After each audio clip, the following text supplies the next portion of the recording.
बंद कमी कर रे भाऊ, मला डोकं दुखायला लागतं. आज विद्यार्थी सेनेचा वर्धापन दिन. खूप वर्ष झाली माझी राजकारणाची सुरुवातच ही विद्यार्थी सेनेतून झाली आणि त्याच्यातलं काम करत करत करत करत घडत घडत घडत घडत आज इथपर्यंत आलो.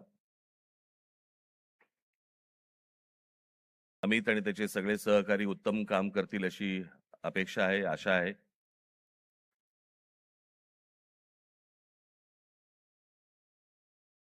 आणि या सदस्य नोंदणीला देखील भरघोस प्रतिसाद मिळेल अशी मी अपेक्षा करतो.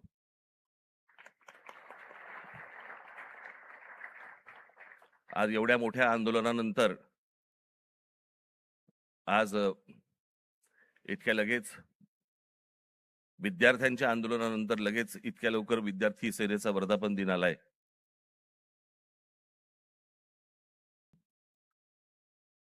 हे विद्यार्थ्यांचं आंदोलन का झालं, कशासाठी झालं हे आपण बोलूच.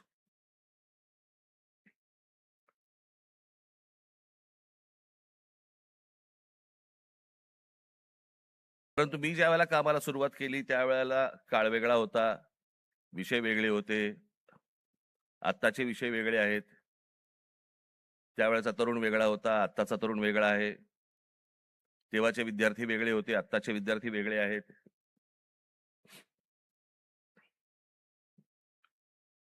आम्ही जो काळ पाहिला तो टेलिग्राम पासून ते इंस्टाग्राम पर्यंत पाहिला.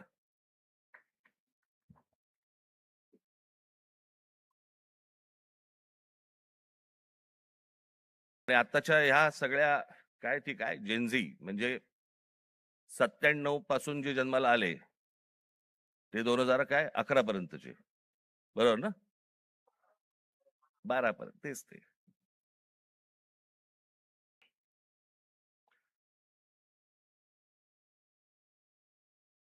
मुलांचं म्हणणं काय, या मुलांना काय हवंय? आपण हे जेनझी करतोय.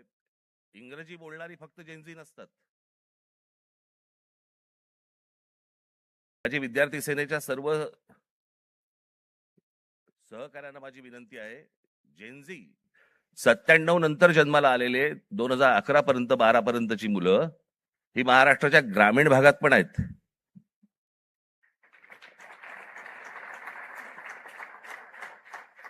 मुंबई पुण्याचे दिल्लीचे फक्त जेनझी नसतात किंवा नाहीत. त्या मुलांच्या अपेक्षा काय आहेत, आशा काय आहेत, यांना काय हवंय, मला असं वाटतं ही गोष्ट समजून घेणं गरजेचं आहे. काही जुन्या ज्या काही भ्रामक कल्पना ज्या होत्या मला असं वाटतं त्याही आता आपण सोडून दिल्या पाहिजेत.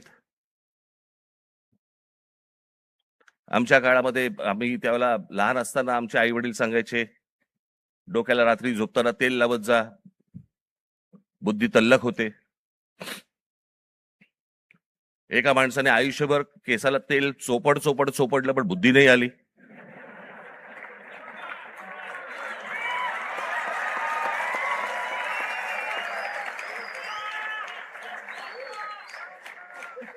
प्रत्येक केस स्वतंत्र उमेदवारासारखा उभा असतो.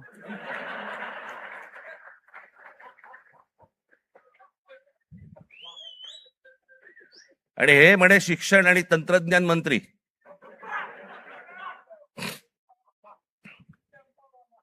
काय बोलतोय आपण, काय चाललंय, जग कुठे चाललंय, आपण काय बोलतो? आपण शिक्षण आणि तंत्रज्ञान त्याचा महाराष्ट्राचा मंत्री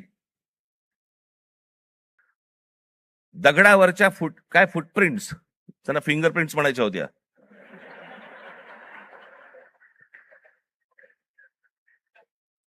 ते म्हणे आता लिंक आधारशी करणार. कसं?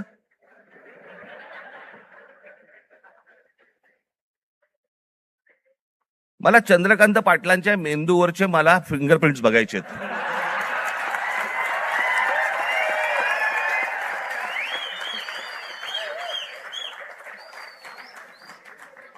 कोल्हापूरकरांनी ज्ञान मिळावं म्हणून या माणसाला कोल्हापूरवरनं पुण्यात पाठवलं, जिकडे बाबा शिक्षणाचं बाहेरघर आहे, तिथेही काही नाही झालं. तिथेही काही नाही झालं. आता असे शिक्षण मंत्री म्हटल्यानंतर जेनझींचा पारा सणकणार की नाही सणकणार, चढणार की नाही चढणार? ही अशी माणसं आमच्या नशिबी आणून तुम्ही ठेवली आहेत. आत्ताच मी एक पंतप्रधानांचं आत्ता आलेलं काहीतरी एक निवेदन आत्ता मी पाहून आलो.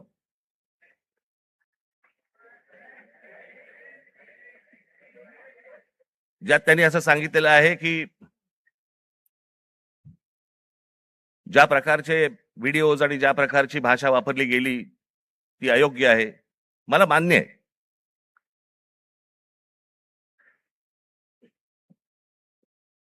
कोणाच्याही बाबतीमध्ये अशा प्रकारची खालच्या थरातली भाषा ही वापरली जाऊ नये हे मला 100% मला मान्य आहे पंतप्रधानांचं. मला पंतप्रधानांना फक्त एवढंच सांगायचंय, हे तुमच्या पक्षातल्या लोकांना पण सांगा.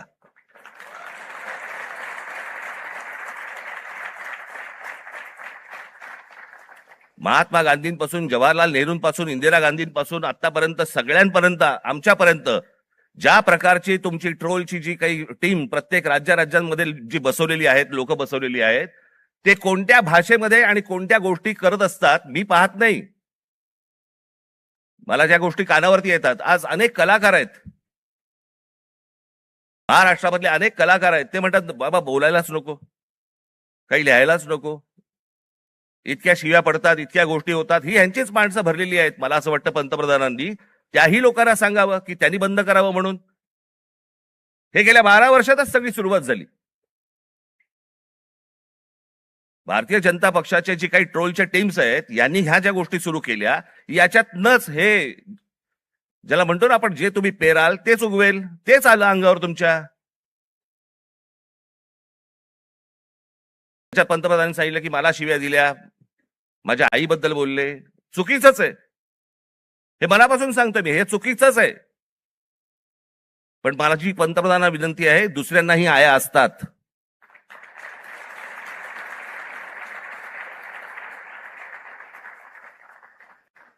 हे तुम्ही तुमच्या पक्षातल्या लोकांना देखील हे सांगितलं पाहिजे की तुम्ही मर्यादा पाळल्या पाहिजेत.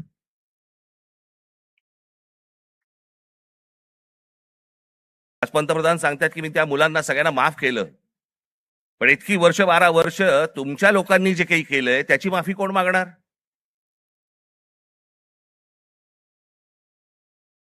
हे विद्यार्थी तरुण तिकडे जंतर मंतरला बसले होते, त्यांची डोकी फोडली, ज्यांना लाठी मारले, लाठ्या काठ्या मारल्या, त्याचे आदेश देणारे जे लोक होते ते कधी माफी मागणार?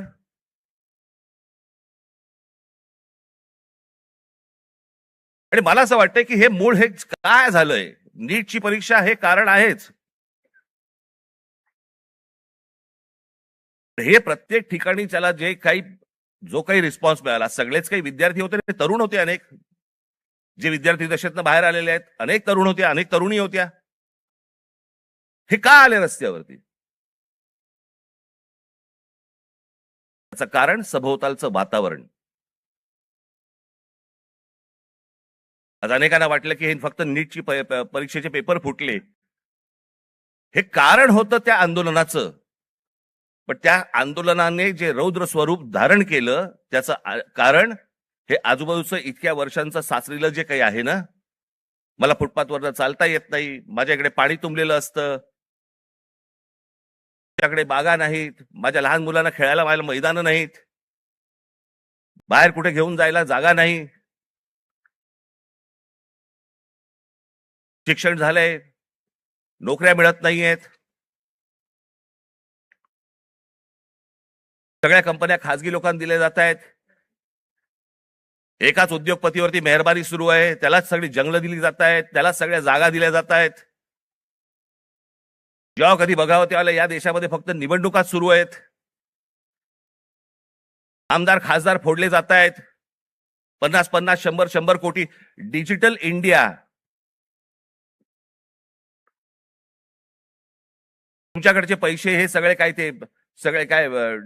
डिजिटलाइज केलेत वगैरे वगैरे, काय ज्या गोष्टी सगळ्या आता झाल्या. हे आमदार खासदार फुटतात त्यावेळेला कुठे कार्ड कुठे स्वाईप करतात?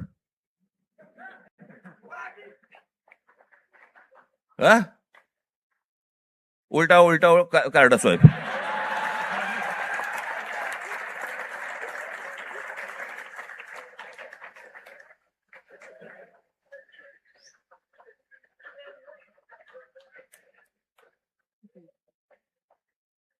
पैसे कुठे देतात मग? हे सगळं जे आहे हे सगळं साचलंय. हे सगळं साचलंय. सगळ्या गोष्टींचा उद्रेक आता बाहेर येतोय. तो येणार, अजून येणार.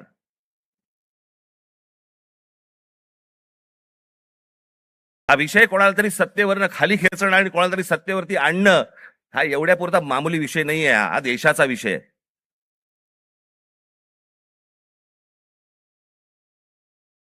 हा देशाच्या भविष्याचा विषय आहे.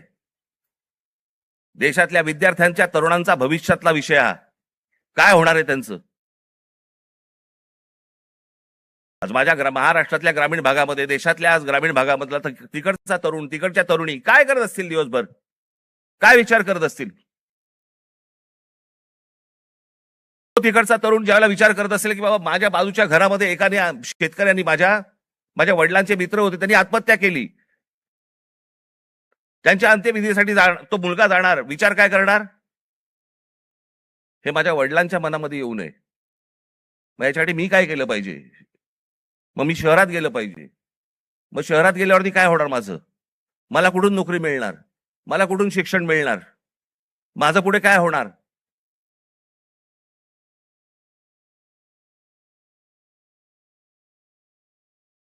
शहरांची परिस्थिती बघा. या सरकारने येऊन सांगितलं होतं आम्ही स्मार्ट सिटी करणार. कुठे आहेत त्या स्मार्ट सिटीज? आमच्याकडे रस्ते, पूल, जे काय ब्रिजेस जे काय बांधले जात आहेत, आपण त्याला विकास म्हणतोय. आपली शहरं ही राहण्यायोग्य आहेत का? इथपासून सगळी सुरुवात आहे ना. जर शहरातल्या लोकांना राहायला जर समजा त्रास होत असेल तर महाराष्ट्रातल्या, देशातल्या ग्रामीण भागामधनं जी लोक शहरामध्ये येत आहेत, कुठे राहणार आहेत? काय होणार या शहरांचं?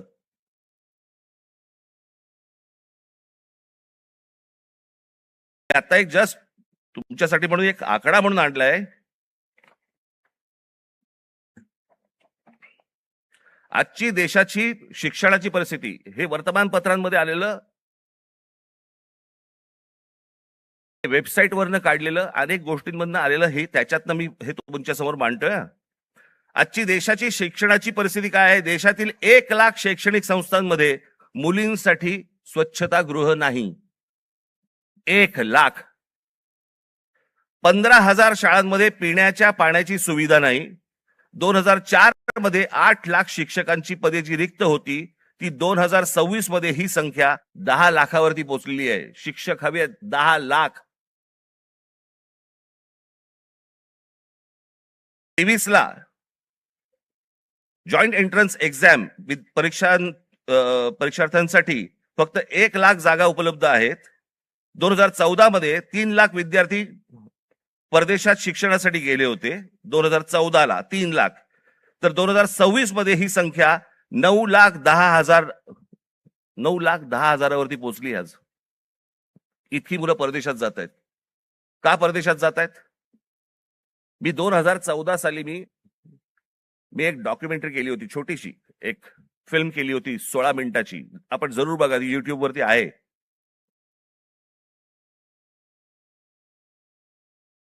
त्याच्यामध्ये मी म्हटलं होतं की शिक्षण इथे पण मिळू शकतं, नोकरी कदाचित इथेही मिळू शकते. ही मुलं परदेशात का जात आहेत? सगळी मुलं परदेशात जात आहेत याचं कारण सभोवतालचं वातावरण.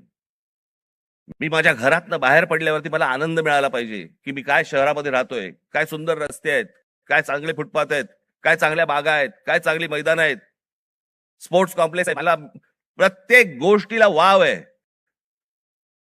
मग आमच्याकडे ही गोष्ट का नाहीये?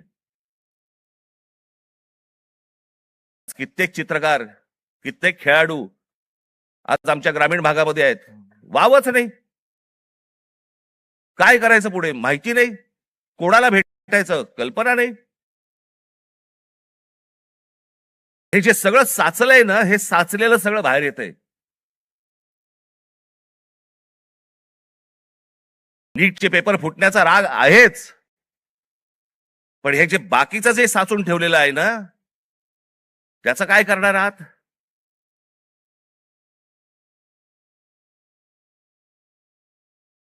दोन 2014 मध्ये परदेशातील शिक्षणावरती भारतीयांनी, परदेशात जे गेले लोक 2014 मध्ये, त्या भारतीयांनी किती पैसे खर्च झाले त्यांनी स्वतःहून जे खर्च केले, म्हणजे आपल्या देशातनं जे बाहेर पैसे गेले ते किती गेले, तर ते 79,500 कोटी खर्च झाले. 79,500 कोटी. आज हा खर्च वाढून, आज 2026 मधली गोष्ट बोलतोय, किती वरती गेलाय, तर तो 5,85,000 कोटीवरती गेलाय. म्हणजे 5,85,000 कोटी हे आपल्या देशातनं आपली मुलं बाहेर शिक्षणासाठी गेलेत, त्यांच्या आई वडिलांनी जो खर्च केलाय तो 5,85,000 कोटी आपल्याकडनं परदेशात गेलेले आहेत.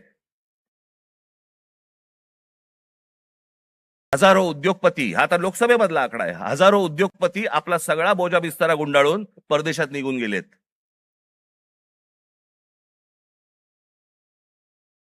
एवढं कशाला?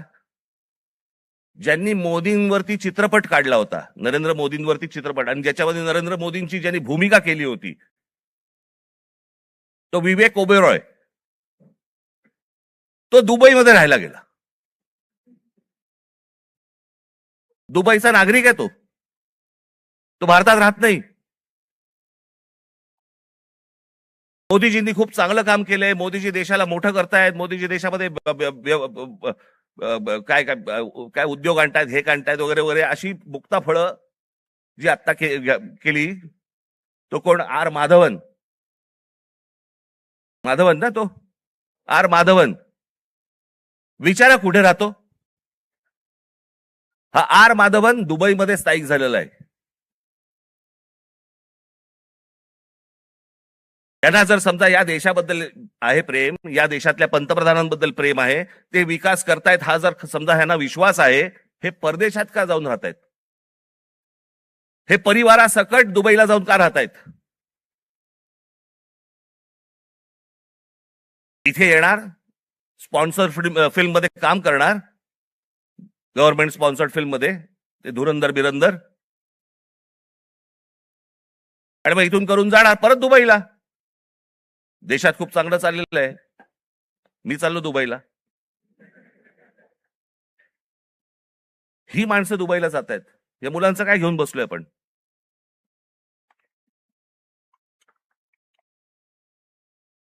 दोन 2004 मध्ये काँग्रेस सरकार ज्या वेळेला होतं त्यावेळेला शिक्षणावरती खर्च किती होता? 3.2%. आज 2026 मध्ये तो किती आहे? 2.8%. म्हणजे शिक्षणावरती जेवढा खर्च व्हायला पाहिजे, अमेरिकेमध्ये जाऊन बघा, युरोपमध्ये जाऊन बघा, शिक्षणावरती काय प्रकारचा खर्च करतायत. आज त्या मुलांना, त्या विद्यार्थ्यांना, त्या मुलांना त्यांची स्वप्न, त्यांना काय म्हणायचंय, त्यांना काय सांगायचंय, त्या प्रत्येक गोष्टींसाठी, प्रत्येक स्वप्नांसाठी त्यांच्याकडे वाटा आहेत. आज पंतप्रधान सांगतायत, त्यांच्या निवेदनामध्ये बोललेत की ही विद्यार्थी हे सगळे जे आहेत हे चुकीच्या रस्त्यावरती भरकटलेले आहेत. चुकीच्या रस्त्यावरती. मी एक ओशोंचं एक वाक्य ऐकलं, मी वाचलं होतं ज्यावेळेला, मी त्यातलं एक वाक्य होतं ओशोंचं, फार छान वाक्य होतं. आणि त्याच्यामध्ये असं म्हणाले ते कि कौन कहता है कि इस देश का युवक गलत रास्ते पे भटक रहा है? रास्ता बनाने वालों ने ही अगर गलत रास्ता बनाया है तो युवकों को क्यों टोकते हो?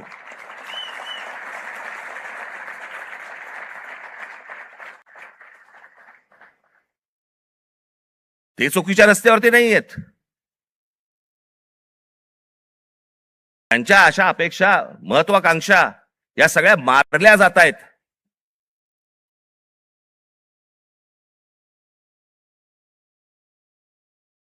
मोदींनी सांगितलं की आज मी म्हणे त्या सगळ्या ज्यांनी कोणी ट्रोल बिल केले त्यांना मी सगळ्यांना माफ करतो.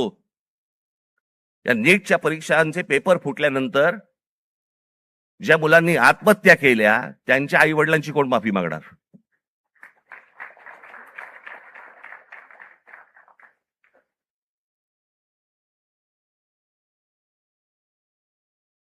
देश नीट समजून घेतला पाहिजे.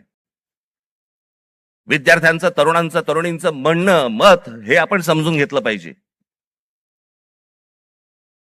आज तो विद्यार्थी ज्या वेळेला तो हवालदिल ज्या वेळेला होतो, त्या हवालदिलपणामध्ये तो जातो कुठे? मग देवाकडे प्रार्थना करायची, मला नोकरी लागू देत, मला काम मिळू देत, मला पैसे मिळू देत, नोकरी लागल्यावर माझं लग्न होऊ देत. याची स्वप्न असतात. मग तो विचार करतो की बाबा देवळात जाऊ, आपण देवासमोर नतमस्तक होऊ. त्याच्या लक्षात येतं, अरे त्या देवळातच चोऱ्या व्हायला लागल्यात. देवळात चोऱ्या. राम मंदिरासारखं इतकं भावनिक दृष्ट्या महत्वाचं असलेलं एक राम मंदिर उभं राहतं आणि त्या राम मंदिरामध्ये 1400 कोटी, आता नुसता जस्ट आकडा आलेला आहे, 1400 कोटी रुपयांची चोरी होते.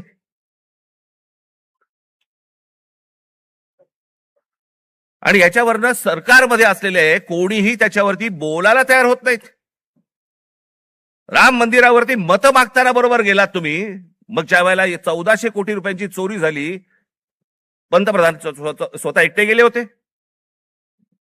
सगळेजण बाजूला उभे होते. स्वतः एकट्याने जाऊन तिकडे जाऊन पूजा केली, प्रतिष्ठापना केली, सगळ्या गोष्टी केल्या. पंतप्रधानांनी याच्यावरती बोलायला नको राम मंदिराच्या चोरीबद्दल? का त्या अयोध्येमधनं एक खासदार निवडून नाही आला म्हणून आमचा संबंध तुटला, असं आहे?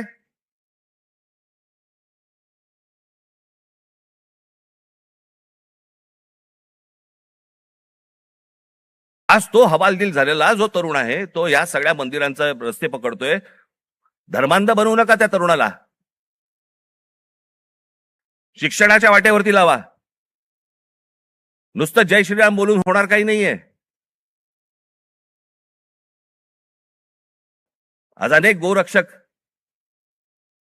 गाड्या पकडतायत, गायी पकडतायत, सगळ्या पकडतायत. आणि हेच आमचेच पंतप्रधान ऑस्ट्रेलियामध्ये जाऊन सांगतायत की बीफ एक्सपोर्ट मध्ये भारत हा 1 नंबरचा देश आहे. बीफ एक्सपोर्ट मध्ये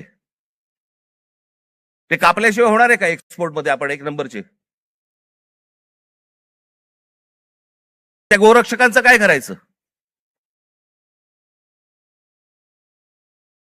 आपण करतोय काय? देश चाललाय कुठे? देश काय विचार करतोय? काही कशाचा कशाला ताळमेळ नाही. बस दिसली जमीन की दे अदानीला, दिसलं जंगल की दे अदानीला. आम्ही काही ह्या सगळ्या गोष्टींचे काय फक्त टीका करण्यासाठी हा विषय नाहीये. मला असं वाटतं ही गोष्ट परिस्थिती समजून घेणं गरजेचं आहे. या देशामध्ये काय सुरू आहे आणि काय घडतंय. मी आज अजून एक गोष्ट तुमच्या समोर आणणार आहे. माझे पत्रकार बांधव इथे आलेले असतील, तुम्ही विचार करा. आपण जातो, श्रद्धेने जातो, मंदिरात जातो, आपण काही दानपेटीमध्ये टाकतो, ज्याच्यावरती या देशाच्या सगळ्या मंदिरांमध्ये लाखो कोटी रुपये जमा होतात. काय होतात त्याचं, काय होतं काय नाही माहित नाही. त्याचे ट्रस्ट असतात, त्याचे ट्रस्टी असतात सगळे. मग त्याच्यातनं आपल्याला कळतं चोऱ्या होत आहेत. आता हे प्रकरण घ्या. पत्र आहे प्रति माननीय श्री एकनाथ शिंदे साहेब, उपमुख्यमंत्री महाराष्ट्र राज्य. विषय सिद्धिविनायक मंदिर न्यास मधील दानपेटीची चोरीबाबत वरिष्ठ पातळीवरती चौकशी करण्याबाबत. जिथे आपण श्रद्धेने जातो, जिथे दानपेटीमध्ये आपल्याकडे भाविक जातात आणि पैसे टाकतात,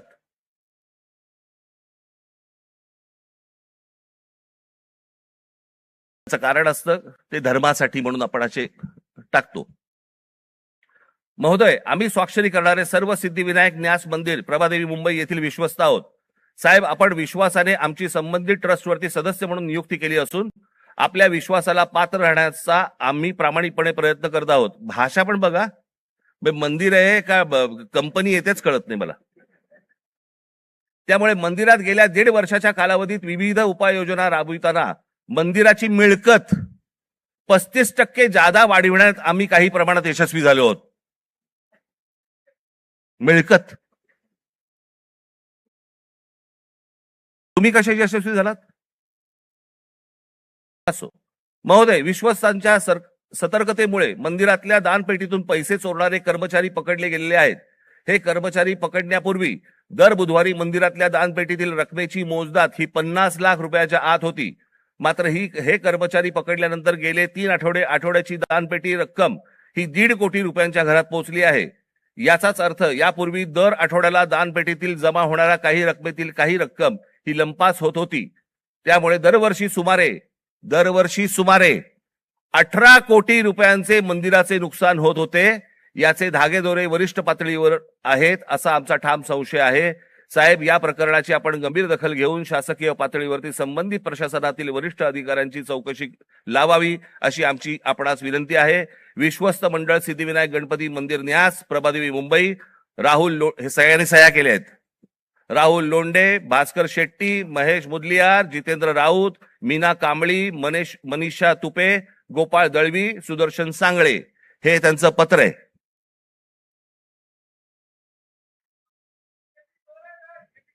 हे सगळं म्हणजे 18 कोटी रुपये दर वर्षाचे सिद्धिविनायक मंदिरामधनं चोरी होतीये. आपण भाबडेपणाने, भाविकपणे आपण तिकडे जातोय, दानपेटीमध्ये आपण टाकतोय. हे असल्या चोऱ्या होत आहेत. ही माणसं सगळी मंदिरं लुटतायत. हाच तो तरुण, हेच ते विद्यार्थी परीक्षांच्या वेळेला नोकरीसाठी मंदिरामध्ये जातायत, पायऱ्या झिजवतायत, सांगतायत देवाला मला नोकरी मिळू देत, आणि त्याच मंदिरामध्ये चोऱ्या होत आहेत. तिकडचेच विश्वस्त चोऱ्या करतायत. तिकडचीच माणसं चोऱ्या करतायत. हा आमचा धर्म, ही आमची धर्माची मंदिरं. सरकारवरती विश्वास ठेवता येत नाही म्हणून मंदिरात जावं, तर मंदिरावरती विश्वास ठेवता येत नाही. ही जर समजा देशाची परिस्थिती असेल, होईल काय? रस्त्यावरतीच उद्रेक होईल.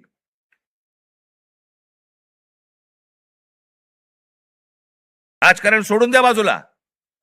मला असं वाटतं या सगळ्या गोष्टींचा सामूहिक देशाचा म्हणून, राज्याचा म्हणून आपण विचार करणं गरजेचं आहे, सर्वांनी मिळून. पण काय येतील त्यावेळेला विचार करू वेगळा.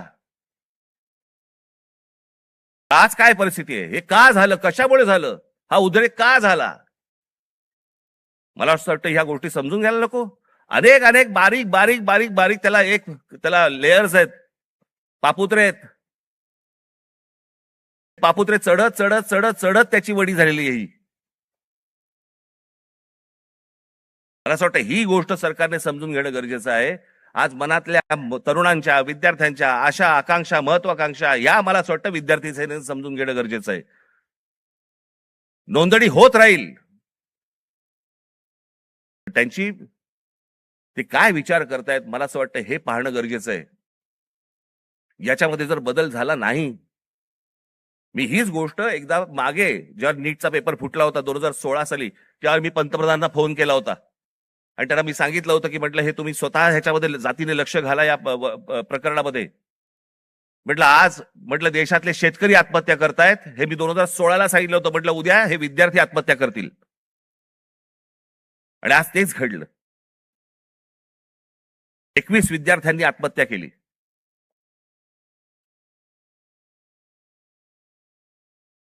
सदस्य नोंदणी ही तर कराच, पण मला असं वाटतं या शिक्षण क्षेत्रामध्ये आमूलाग्र बदल होणं गरजेचं आहे. त्याच्यासाठी विचारवंतांची गरज आहे. जे विचारवंत या देशामध्ये आहेत त्यांना बोलवणं गरजेचं आहे. त्यांची आणि या मुलांची सांगड घालून देणं गरजेचं आहे. यांची स्वप्न आणि त्या स्वप्नांना कसा आकार देता येईल याच्यासाठी म्हणून जे तज्ञ या देशामधले आहेत त्यांना बोलवणं गरजेचं आहे. त्या मुलांना समजून घेणं गरजेचं आहे. मला असं वाटतं एवढीच अपेक्षा माझी आज या दिवशी मी व्यक्त करतोय.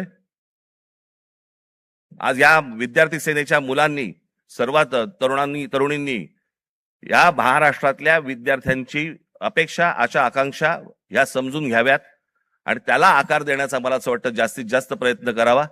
भविष्यातल्या तुमच्या सगळ्या वाटचालीसाठी माझ्याकडनं मनपूर्वक तुम्हाला सर्वांना शुभेच्छा देतो आणि आपणा सर्वांची मी रजा घेतो. धन्यवाद. जय हिंद, जय महाराष्ट्र.